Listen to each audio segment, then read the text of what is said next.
everybody. Good evening, everybody. Please join us. Grab your cupcakes and come on, have a seat. Tonight, ladies and gentlemen, is a true celebration. 28 years is a very special milestone. In Hebrew, the number 28 spells the word koach, strength.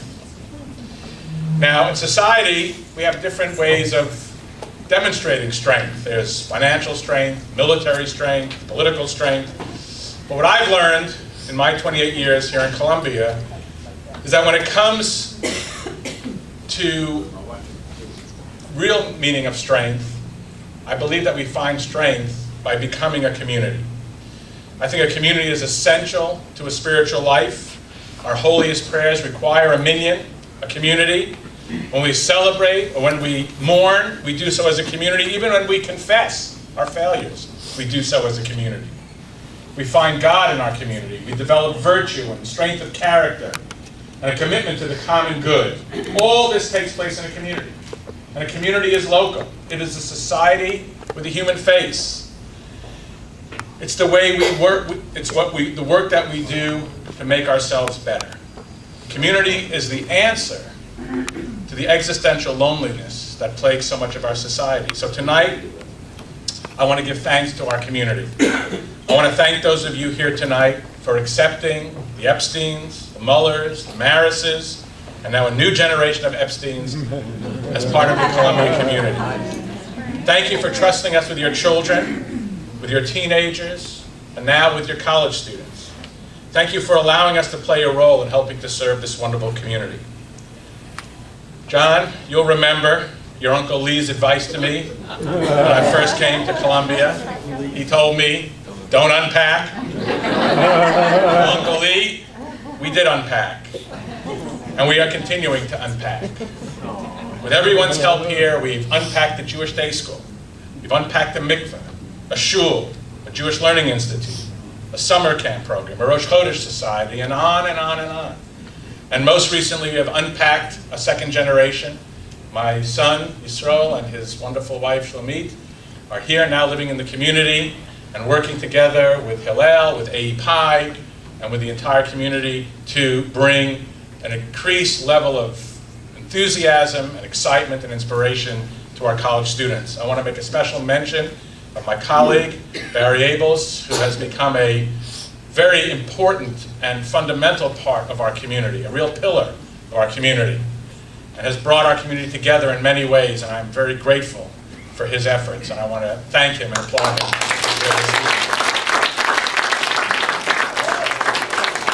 I also have regards from both Rabbi Case and Rabbi Sherman. Both sent their regrets they could not be here this evening, but they sent their blessings and their congratulations as well, and I want to give them a great round of applause for being wonderful aspects of our community.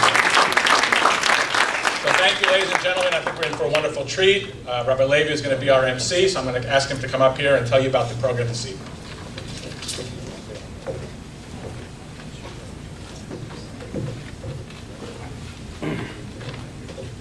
Good evening, everyone. So first of all, I'd like to wish a hearty mazel tov to Rabbi Hesh and Chavi Epstein for 28 years of incredible altruism and selflessness. So thank you, Rabbi Hesh and Chavi, for 28 years.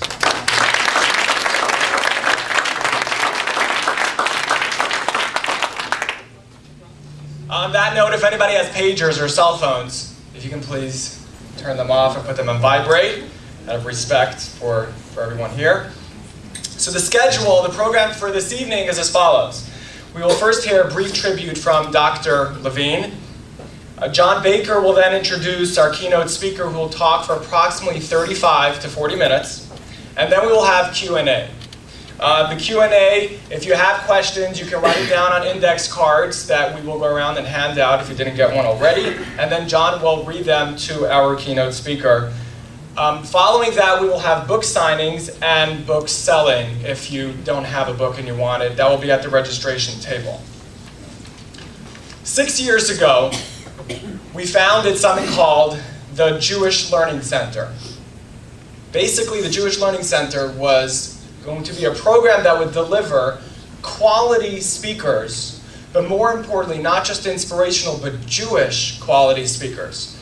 Tonight's speaker will be our 20th lecture in the last 6 years.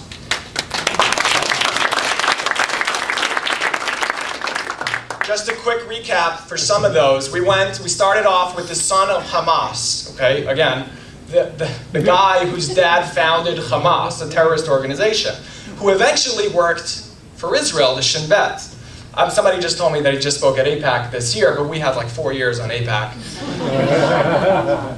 Starting from that guy to the human rights attorney and filmmaker Brooke Goldstein, who is prosecuting Israel's enemies for using their children as suicide bombers. Then we had another son of somebody special. This time it was the son of a Nazi officer who converted to Judaism.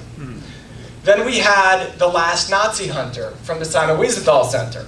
Then we had the author of the incredible book called Hunting Eichmann, and we had the youngest survivor of Schindler's List.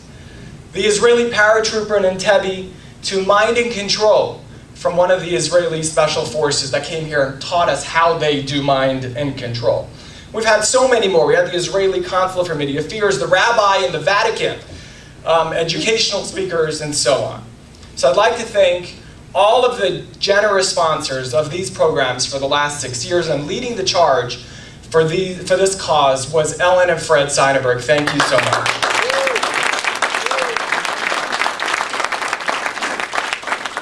In addition, we had Jerry Sue and Norman Arnold, and Marcy and John Baker. Thank you, and the entire Kahn family. Thank you so much.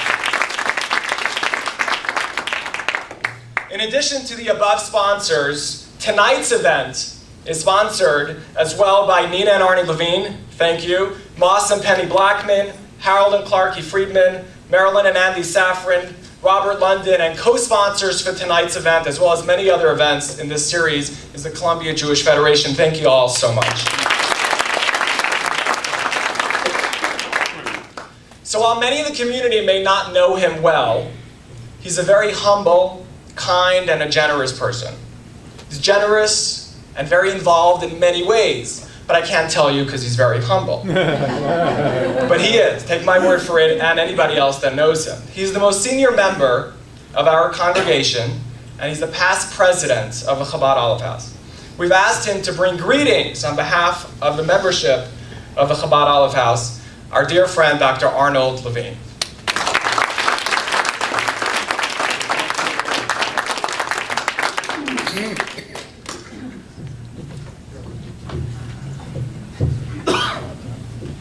Well, I suppose I'm supposed to give greetings, so greeting.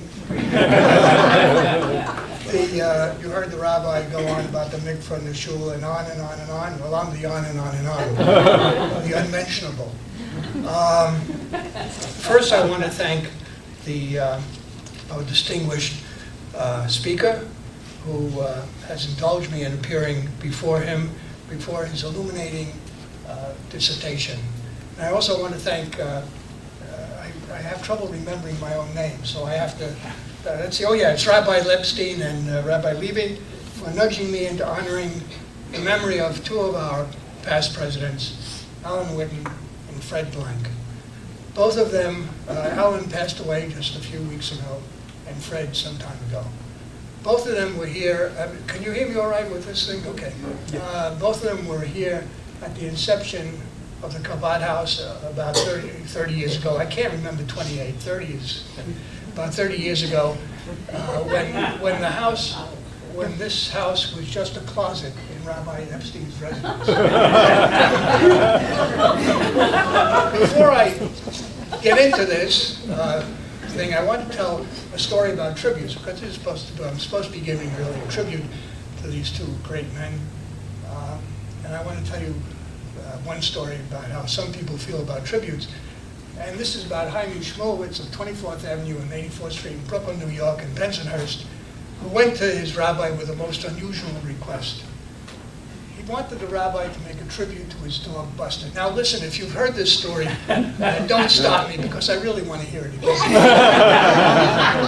Anyway, he went to the rabbi with this request that the rabbi should make a tribute to his dog, Buster. And the rabbi was nonplussed. You don't make a tribute to a dog. I mean, And he wasn't even a member of the congregation. But no, he said, no. He said, I have no family, and my children have gone. Buster's my only family, and I pay family dues. So technically, he's a member of the congregation. And they went back and forth and back, and it went on like that. Until the rabbi was exhausted, and he agreed to give a tribute to Buster. And the very next day, he got a small group of the congregation, and he spoke for 36 minutes. And Jaime sat there with tears going down his cheeks. It was so touching. And afterwards, he ran up to the rabbi and he said, Rabbi, you don't know how wonderful that was. I was so touched. And to think, I never knew how much Buster had done for Israel. So I want to avoid the hyperbole of this kind for our two great, for Fred and Alan. And I want to speak about their essence. Well, what is their essence? Well, in the Amida, which we say fairly often, a blessing by the Kohanim, which goes, that is, may the Lord's countenance shine upon you. That is, may the Lord smile upon you. And what makes the Lord smile upon us? Well, doing mitzvahs, just ask Rabbi Epstein, doing mitzvahs, that's one thing for sure. And these two guys did plenty of those. Well, what else? If you make someone smile, then Hashem smiles on you also. And these two guys were good at that too. To begin with, Alan Whitten was a true South Carolinian, true member of the South. He was imbued with the culture of the South. He was the only one I know that asked Rabbi Hesh to go hunting with him.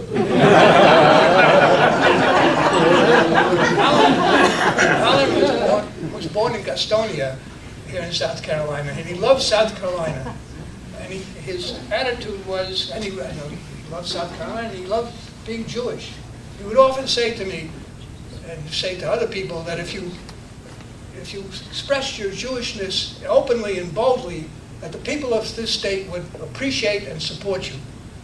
And he always stood by that, and I believe that he lived that way, and he communicated his Jewishness in many ways. But one of the things he did, he studied with the rabbi for years, for decades. And he tells a story, talk about smile, he tells a story which I think he got from his studies about Rashi's wife cooked him a chicken. And he tasted it and he said, it's too dry. And she said, what, you have to comment on everything?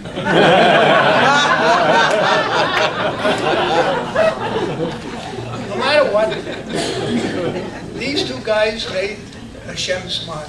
And Fred Blank was the same. He had a wit, a strong wit, and the one-liners came out of him, out of nowhere from him, and it was so pertinent. We often talked about what makes a human being human. What makes a human? And he said, according to his understanding of his Yiddish philosophy, a fetus doesn't become human until it graduates from college. And what he was really saying was that every fetus should have its chance to be human. There's another tribute I want to make, and that is to Columbia. This city has not treated Chabad in a condescending fashion. Over time, it has made Chabad feel that this is the home of a Chabad. You don't have here the so-called random pogroms that you got in Marrakesh and Mumbai and in Crown Heights, even in Crown Heights. And Chabad here doesn't have to worry about the kinds of threats that Chabad has even in Brooklyn. Here, we breathe the fresh, strong air of freedom every day. Tribute in a larger context, I want to say, the Jewish students here at the university do not have to endure the anti-Semitic taunts, verbal and physical abuse that are spread across the country in so-called liberal institutions. Here we have our menorah lightings, the State House, our Hanukkah parades. Here, as I said, we breathe the fresh, strong air of freedom every day. Tribute also to Columbia Chabad Olive House rabbis. all of them, I think there are several dozen by this time, who have turned this house into a home. This home into a Chemesh, a throne for the creator of the universe. A royal home, throne. A home with a view, which every home should have. A gorgeous view that makes this real estate more precious than gold. A view of that majestic lodestar, the Torah. A home, a precious place. A home with fortress walls against infection and barbaric superstition. This precious place to it, and Alan and Fred, and to those who like them, who made it possible, I humbly give tribute and say, sei gesund.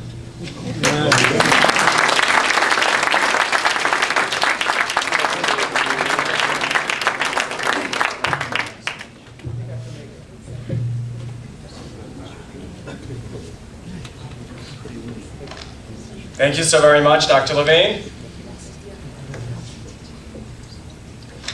All right, John Baker is a man who really does not need an introduction. Right, Marcy? He's incredibly generous, together with Marcy, of course. Very energetic, very philanthropic to our community and beyond. Now, while he's a great guy, he's really a tad too captivated or perhaps even obsessed with baseball. Now, I know that because I share that feeling with him. Just a few weeks ago, we spent about 3 hours in a car ride together, and I learned more about sports in those 3 hours than I did the rest of my life. But the truth is, John, you're such a dear friend to us, to all of us, and may God bless you with complete health for you and your wonderful family. John Baker, please come.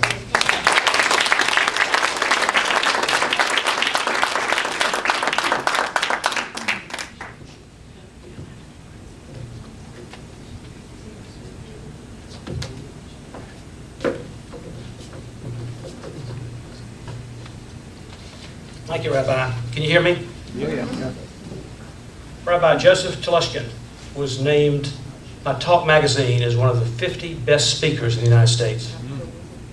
He is the author of some of the most widely selling books on Judaism of our generation.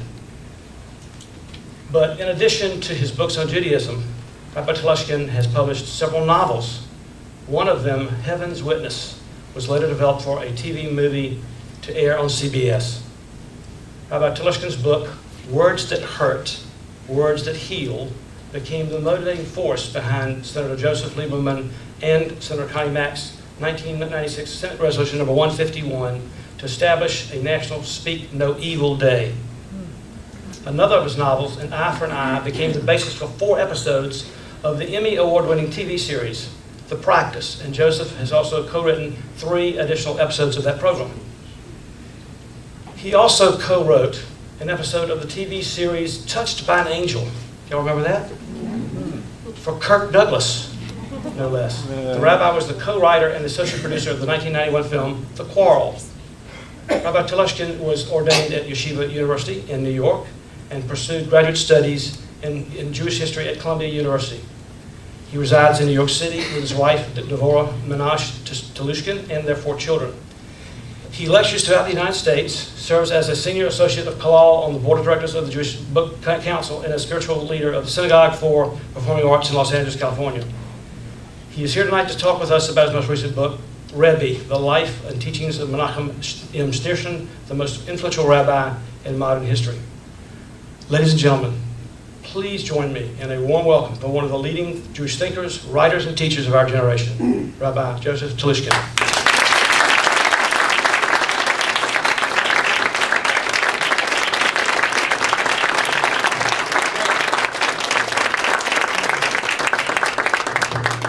I will tell you from experience, it's better to get the standing ovation at the end of the speech. Can somebody actually lend me a watch? Because I use my cell phone as my watch, but I'm not about to do a magic trick, but okay. You know, I never recall hearing any jokes before about Rashi, and I rarely hear a new joke. So I had written a book years ago on Jewish humor, so that was great. So I thank you for that. The other new joke I heard a couple of months ago was my friend Gary Rosenblatt, who edits the newspaper The Jewish Week in New York, told a story, you know, in the earlier days of Israel when people were not as commonly visiting Israel. So one of the leaders in the Jewish community in New York had gone to Israel. He came back, people came to greet him, and one of them says, "So what's it like in Israel? Tell us in one word." So he says, "Good." So another person says, "Okay, tell us in 2 words." He says, "Not good." Which is sort of the perennial human condition. Anyway, I'm really happy to be back. I was in Colombia last a number of years ago. As I'm sure you're aware, Rabbi Epstein is not only your precious commodity here in Colombia, he really has a national reputation, and the work he does in JLI is very, very widely recognized. And so that's very, very moving, so I'm honored to be back here. I was honored to meet you, the Bakers. I was honored to meet everybody here. I really had a very good time, Rabbi Maris, and so I'm really pleased to be here. But obviously you're here to hear about some of the things I learned in the course of spending 5 years writing a book about the Rebbe. When Menachem Mendel Schneerson became the Rebbe of Chabad in 1951, Chabad was a relatively small movement, headquartered in one neighborhood in Brooklyn, the Crown Heights area. But I believe that from the beginning, it's not that I believe, from the beginning he had a mission to try and reach every Jewish community in the world. I believe that he was very much influenced by the events of the Holocaust. Because remember, in 51, it was only 6 years since the Holocaust had ended. And as Rabbi Jonathan Sachs of England has put it, if the Nazis tried to hunt down every Jew in hate, the Rebbe wanted to search out every Jew in love. And that's really what he did.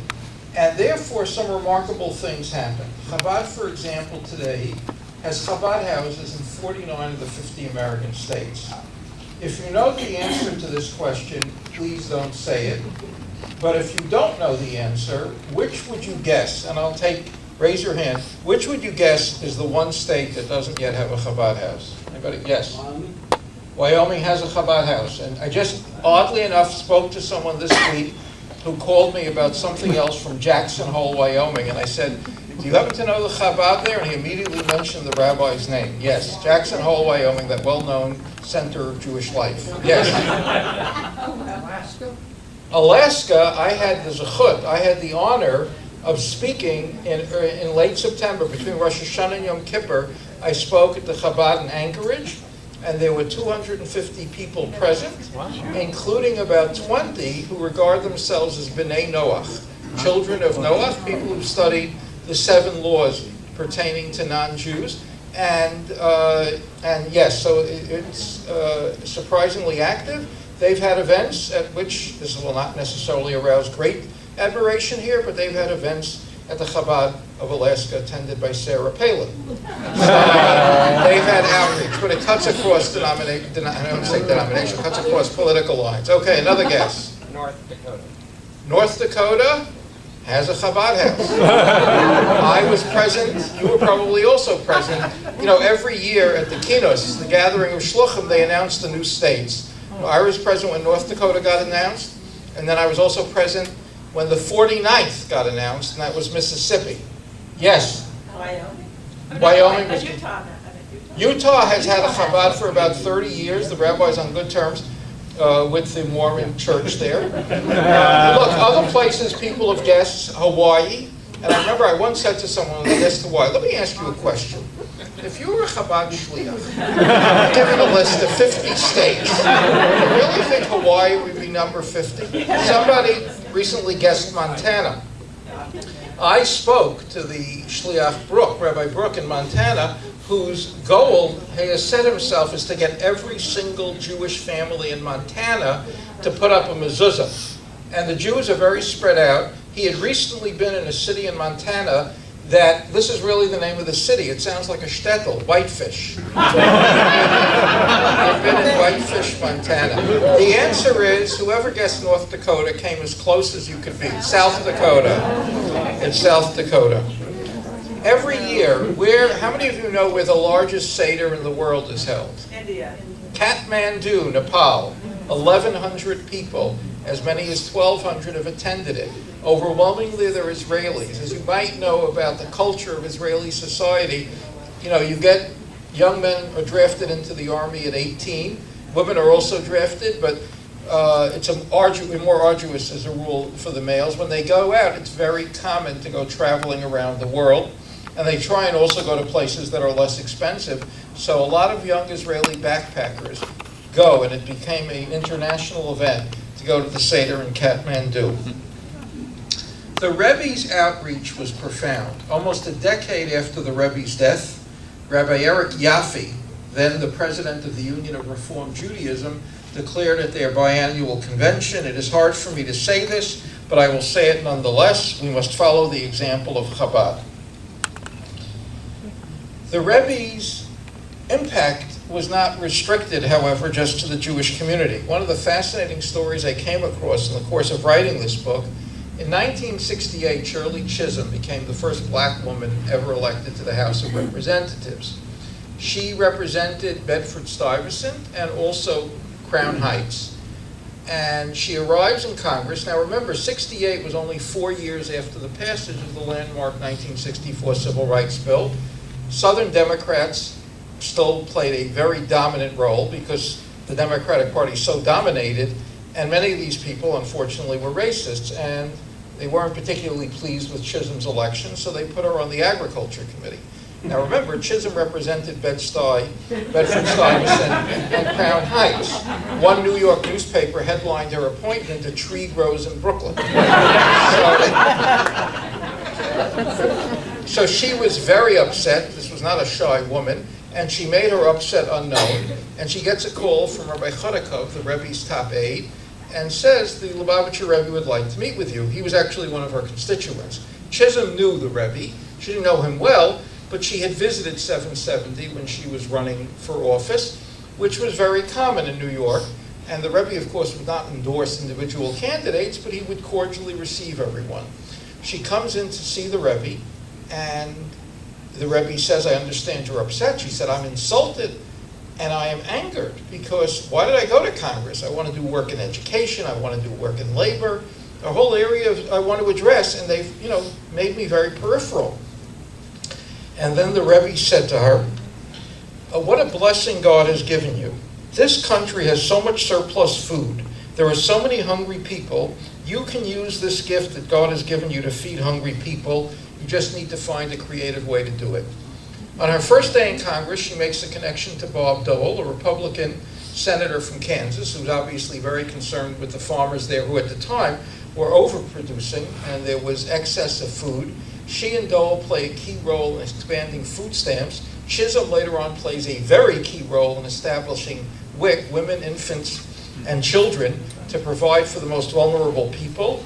This story that I just told you becomes widely known 15 years later when Chisholm retires from Congress, and at a retirement breakfast she tells the story of her encounter with the Rebbe, and she says in her speech, "A rabbi who is an optimist taught me that what you think is a challenge is a gift from God." And she then added, "If poor babies have milk and poor children have food, it's because this rabbi in Crown Heights had vision." So right away, we recognize that we're dealing with a very different sort of rabbinic leader who cut across denominational, interestingly, cuts across religious lines, is a humanitarian figure, and obviously is a very creative sort of thinker. What were some of the themes that animated the Rebbe? One of them was a realization that every act counts. And that's at the root of these mitzvah campaigns, where different commandments of Judaism were taken out into the world in a very strong, aggressive in a positive sense way. I was a teenager in the early 60s when John Glenn, the astronaut, circled the globe. And I remember at the time President Kennedy that's when he made his famous promise that by the late 60s, America would have a man on the moon.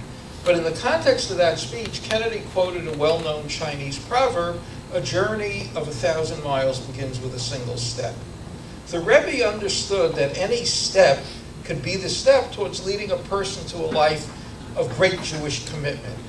But I soon came to understand in the context of researching the book that the Rebbe's insight went deeper than that.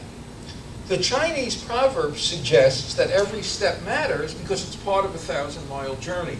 The Rebbe's insight was every step matters even if it's not part of that journey. And let me explain to you what I mean. One of the first public campaigns that Chabad launches is the tefillin campaign, to get men to put on tefillin. For those of you who don't know what tefillin are, they are phylacteries. Now you know. Actually, the only thing you know that is if somebody uses the word phylacteries, they don't put them on. So the tefillin are, of course, wrapped around the arm, they're put on the head. And so Chabad starts a campaign where young